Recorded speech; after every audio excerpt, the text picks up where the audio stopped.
Hello traders, welcome back.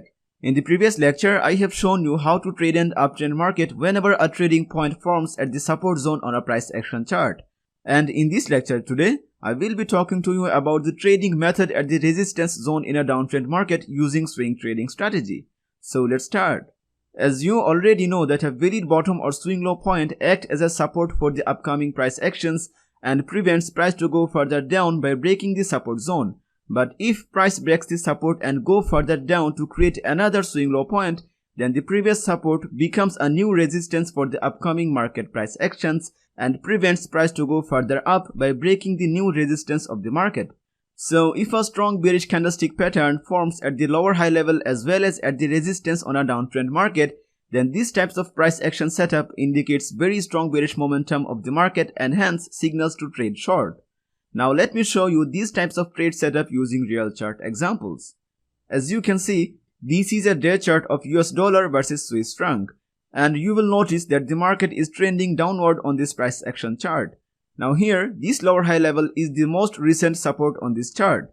You can see that for the second time when the price falls to this support level, it could not break the range and hence held there for more than 2 trading weeks. There was market indecision between the bulls and bears for a pretty long time. But after 2 weeks of the market indecision at this support level, finally bears came up with strong selling pressure and hence the support level completely gets broken, which is why we got another lower low level on this downtrend market, which is also a new support level if price goes up from this position of the market. So the previous support has now turned into a resistance for the upcoming price action of the market. So possibilities are high that price will get rejected to go more up by the new resistance level, and most probably we will have a strong bearish candlestick pattern at the resistance area by which we can confirm the lower high of the market and hence can trigger short trade entry after that bearish candle and book some profits from the market. So let's just wait and see what the market brings us next. Now as I uncover some more price action, then you can see that price rises up to have a retracement on this downtrend market. You will also notice that a pin bar with an upper shadow or tail has appeared at the top.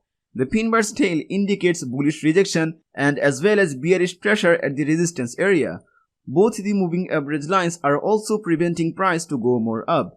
Although we have a pin bar at the top of a downtrend market, still we should not trigger short trade entry at this position of the market, because the head or real body of the pin bar is bullish, which is why we should wait for a bearish candle to form so that we can confirm the upcoming bearish rally of this downtrend market. So let's just wait for more time to see if we can find a strong bearish candle at this most probable lower high level. Now as I uncover some more price action, then you can see that a strong bearish candle has appeared at this resistance area and even the candle has closed by staying below the moving average lines.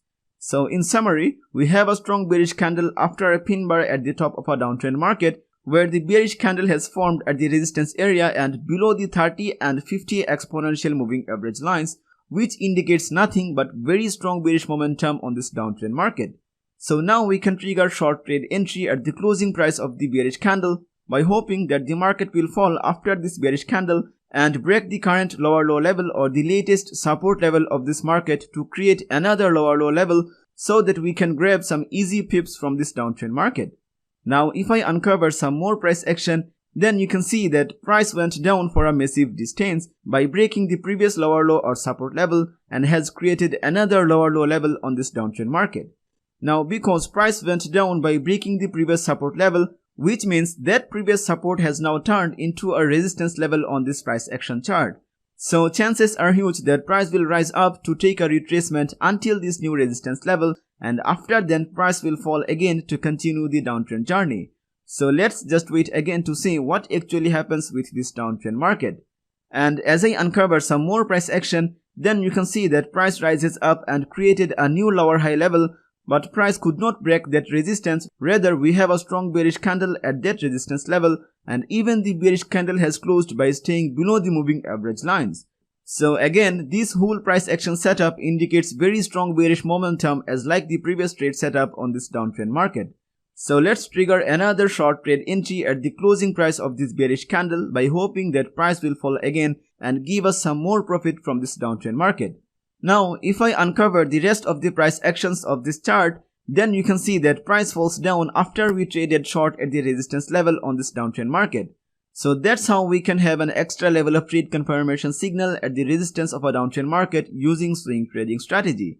Again, remember that the lower high levels does not need to form at the resistance of a downtrend market in order to trade short. As long as we can confirm the trade setup using 3 main steps of swing trading strategy, we are all enough to trigger short trade entry at the trading point of a downtrend market. Moving averages or support and resistance levels are the extra tools and setup to validate a trade. These are not essentials. So practice these setups using old price action charts and make yourself more experienced to trade the market as a swing trader. So that's all for today. Hope you guys enjoyed the lecture. We'll see you in the next lecture. Till then, have a nice day and goodbye.